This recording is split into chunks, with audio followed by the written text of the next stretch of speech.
mejora y desarrollo de las infraestructuras. Comunidades de regantes. 3 millones de euros pasan al PDR 1420 por sobre-ejecución. Caminos rurales. 5,6 millones de euros pasan al PDR 1420 por ejecución, sobre-ejecución. De los 36 millones de euros en caminos finalizados, 20 se gastaron en municipios gobernados por el Partido Popular. Modernización de las explotaciones agrarias.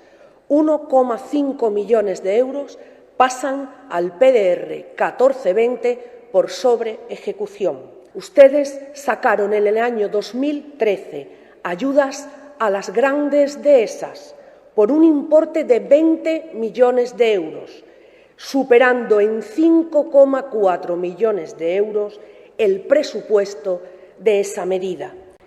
¿Quieren saber cuál es la empresa que ha ejecutado 45 expedientes por un valor de más de 2 millones de euros? Imagínenselo.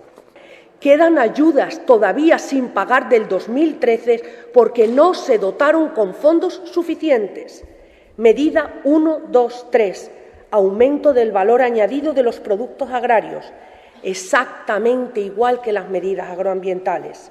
Muchas ayudas se tendrán que pagar en el año 2016 con cargo al PDR 1420 porque las obras no se pueden pasar si tienen alguna certificación ya al periodo transitorio.